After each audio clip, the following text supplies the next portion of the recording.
Hey, good morning, everybody. Welcome to SoapBox Slam, where I talk about different issues in society that are going on, all sorts of things. And today, I want to talk to you about solar panels, right?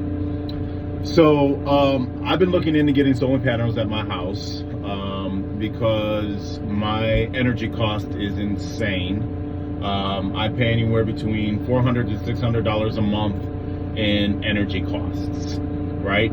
So that's in Texas. Texas has one of the highest, most insane robberies, energy cost robberies of American people.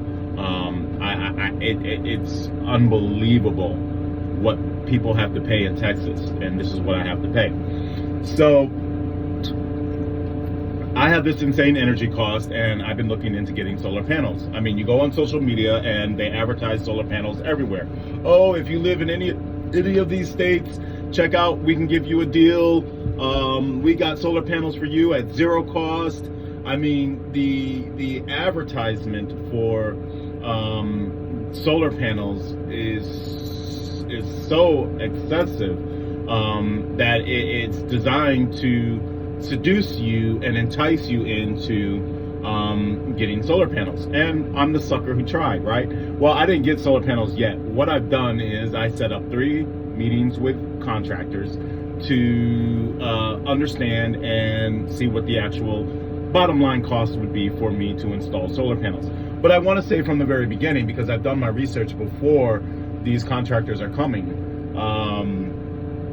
and in doing my research, I've come to find that this concept of solar panels and how the United States governments, the contractors, and the banks have set this up is it's not designed to help the American people.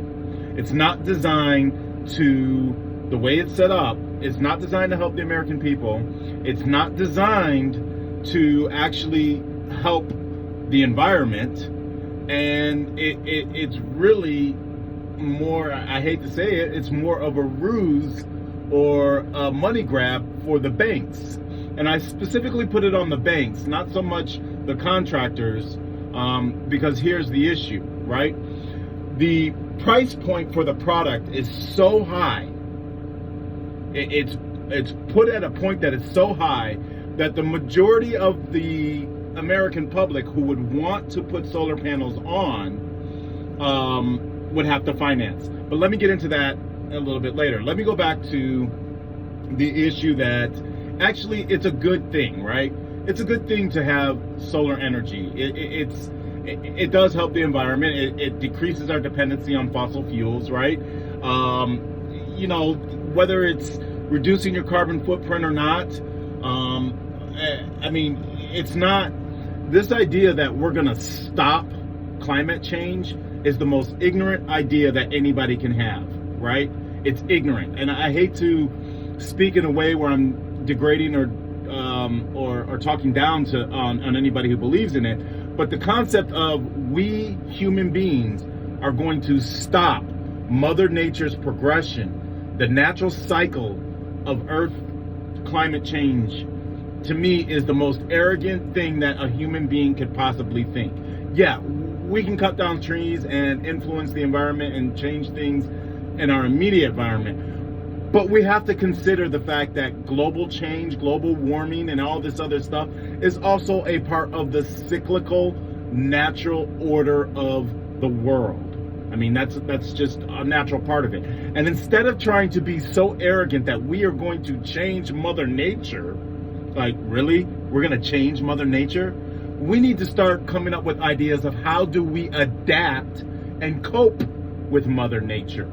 I mean, you can look through history, and I'm getting tangential here and running on a rant, but just quite simply, adaptation, adapting to the environment is what we need to do, not try to change the cycle. So having said that, it's a good thing to want to use solar power, right? It's a good thing to want to have other forms of energy to rely on, right? That's a good thing. But it's not a thing that we should be scared into doing, right?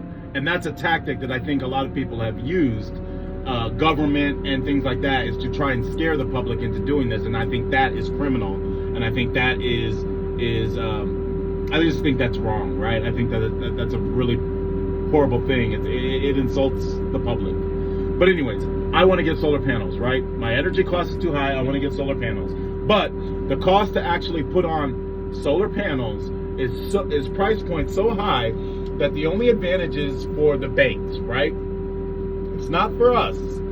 Because if they really wanted, if society really wanted, and the government really wanted, and everybody really wanted us to convert to solar energy, it would not cost $40,000 on average, depending on your house size, anywhere between $15,000 to $40,000 to install more solar panels. I mean, let's think about this. Solar panels, the little panels that go on top of your calculators.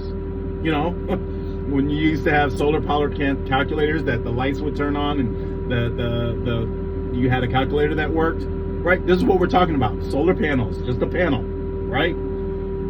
That is now worth $40,000. It's priced at a point where it requires the American public to depend on financing. Which, who does that help? That helps the banks, right? If the American people really wanted us, if the American government really wanted us to be on solar energy, it would be priced at a much, much, much lower price that was way more achievable for the average American person. So I just want to say that. But here's some of the other issues, right? It's not just the price point, and we can go through all the numbers and everything else, but it's not just the price point to put on solar panels, which is, again, astronomically high. The other issue is, and this is the biggest problem in American society, and why Americans are no longer prosperous. This idea of prosperity, right? Keep this in mind. In order for us to be prosperous, we need more disposable income, right? More disposable income allows us to do things like go on vacation, buy cars, give people gifts, whatever, be more charitable, right? This is the idea of prosperity. And the concept of prosperity in America has diminished over the last 50 years. It's why the rich keep getting richer and the poor keep getting poorer, right? This is the thing. There's no prosperity. There's no disposable income for the middle class person. And this is what I'm talking about. And this is the example that I want to bring up, and how your elected representatives are actively working against you.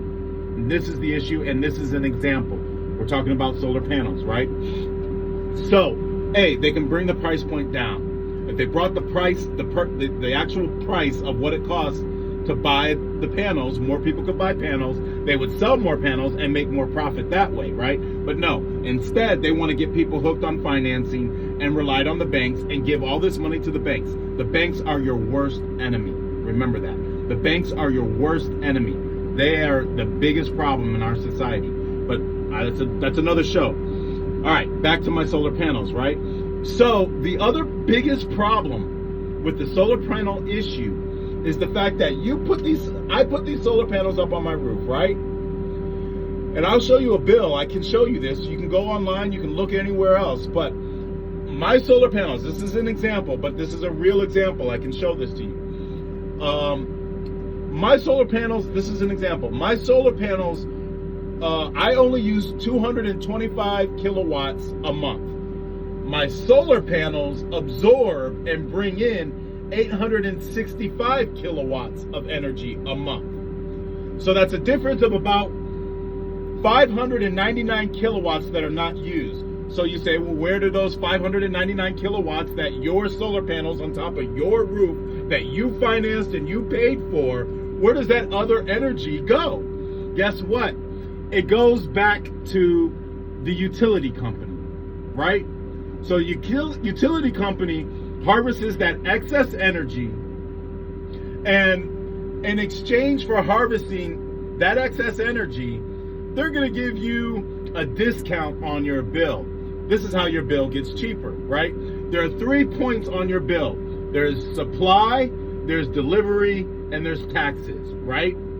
Well, the supply you got from the solar panels, right? So that cost is relatively taken care of, and it's at a low mark. The two highest marks that drive your utility bills high is delivery. Delivery. This is to the freaking utility companies. Delivery and taxes.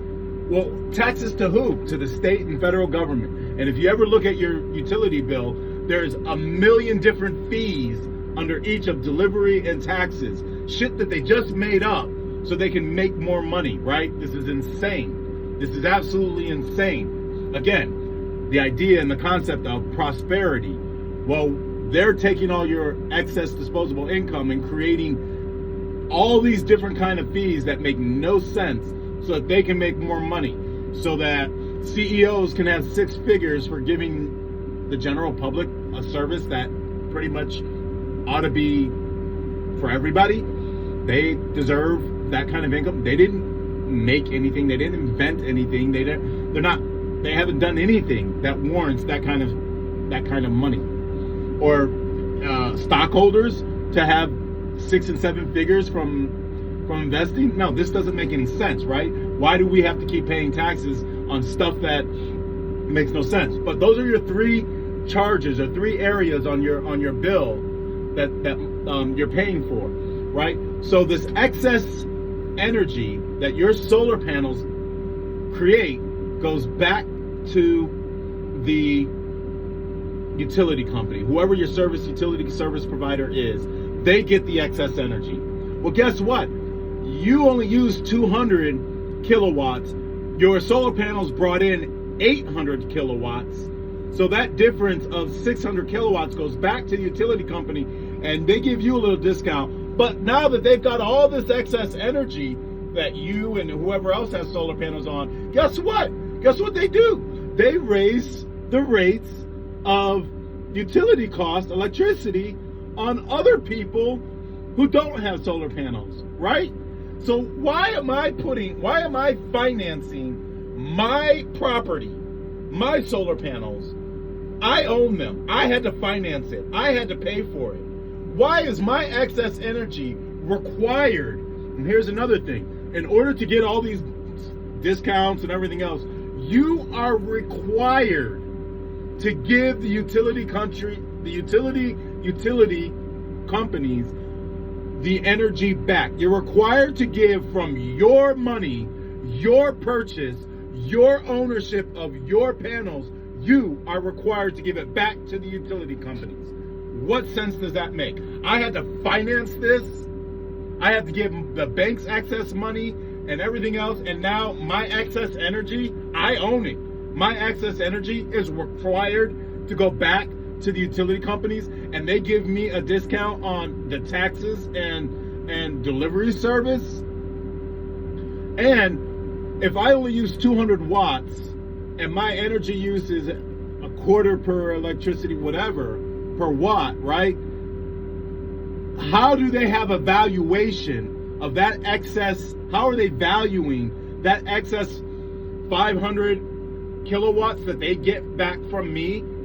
And they only give me to me, the value of the amount of kilowatts that they're getting, the 500 kilowatts that they're getting back from me, is way more valuable than what they're deducing or deducting from my taxes and my delivery charge.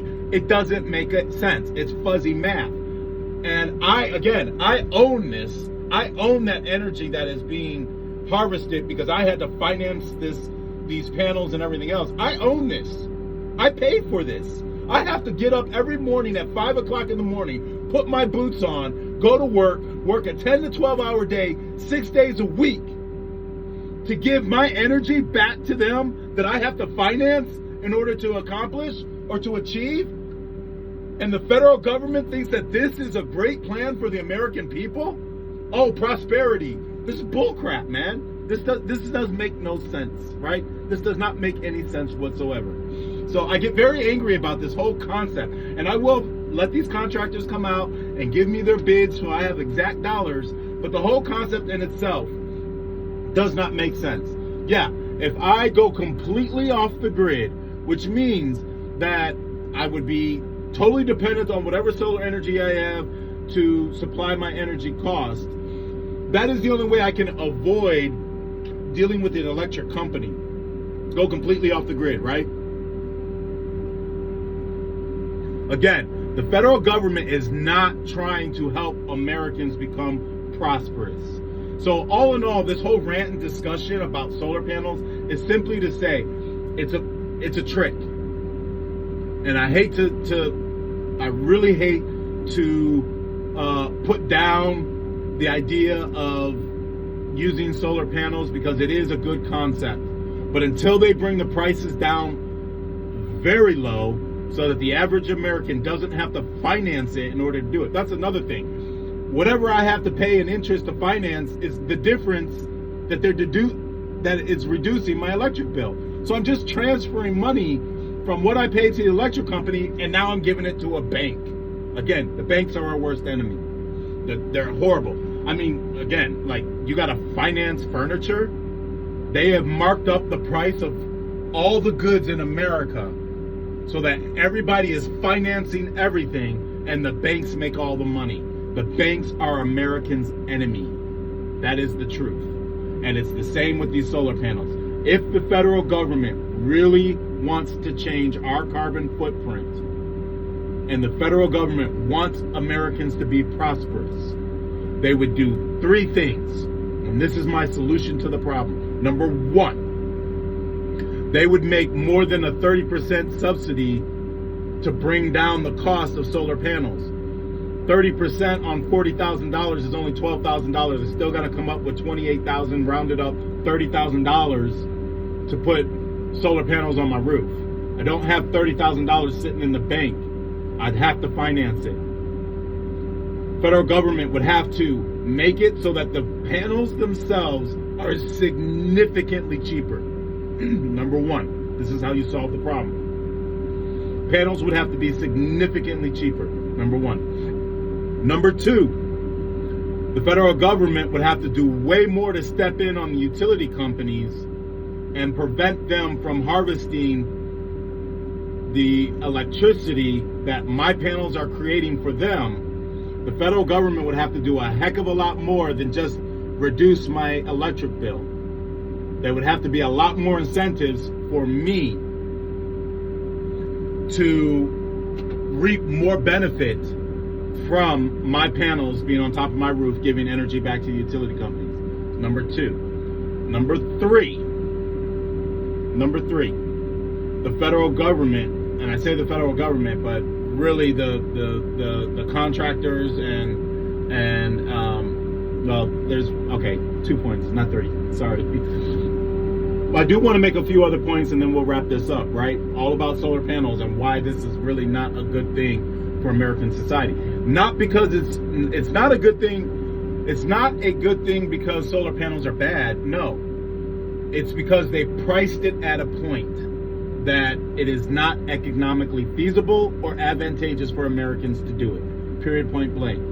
That's why it's not a good thing. The concept of using solar panels is actually a great idea, but the execution in American society has failed miserably. And the reason why it's a failure is because it's designed to make the banks more money, and it's designed to make the utility companies more money. It's not designed to be advantageous to the American consumer, the everyday person who gets up at 5 o'clock in the morning, goes to work, works 8 to 12 hours a day, 5 to 6 days a week, and comes home and provides for their family and everything else. You and I. It's not designed to help us. It really is not. The other issue that I want to point out with solar panels and why all of this is such a government and bank-sponsored ruse. Solar panels lose their ability to absorb energy year over year. So what am I saying? You put new solar panels on top of your roof, and let's say you're able to harvest 100% energy the first year. Well, the panels lose their potency, however you want to say this, their ability to harvest energy year over year. So year one might be 100%, but year two might, depending on the quality of the panels, Year 2 might be only 99% harvested energy, and year 3 and year 4. So the panels depreciate in value, right? The amount of energy that you're going to be able to get from the panels is going to depreciate year over year, right? And depending on the quality, you could get 100% year 1 based on the quality, and year 2 you're only getting 95%. The amount of energy absorbed through the panels, right? You know, for example, you had the calculator with the solar panel, and as time went on, it was harder and harder for the calculator to work because the panel just wore out, right? That's just what it does. So the panels depreciate in value. Not only do they depreciate in value, they depreciate in its ability to absorb energy. So again, why would we finance a product that's going to depreciate in value, that by the time we finish paying it off, it's no longer economically feasible or doing what it's designed to do? That is why the price point is astronomical and not designed to help the American people. The only person, and it's not against the contractors, it's the banks, and it's the price point that the government has established for this. And it's established at a point that it's not designed to make the American people prosperous. That is what we ought to be doing in our country. Policies and procedures that make Americans prosperous, not policies and procedures that help these banks out and help rich people get richer. So that's my talk about solar panels. You know, do your own research. I've done a lot of my own. I have appointments with contractors. I can tell you now, I'd probably 90% will not be getting solar panels put on my roof. There are maybe some other options that might be available. They have things now where you don't have to put panels on your roof, but you can actually put them in your yard or on a carport or something like that. And maybe I'll do partial energy with solar. I don't know. But I have a huge problem with giving energy back to the electric company when the electric company raises rates on people who don't have solar energy, and constantly raising rates and constantly gouging the price of energy on the American public. That's an issue for me. The price point on panels is an issue for me, and I just I have to figure out other ways to reduce my energy cost. So that's my slam. Thank you for letting me get on my soapbox and tell you my problems with solar panels. All right, have a great day.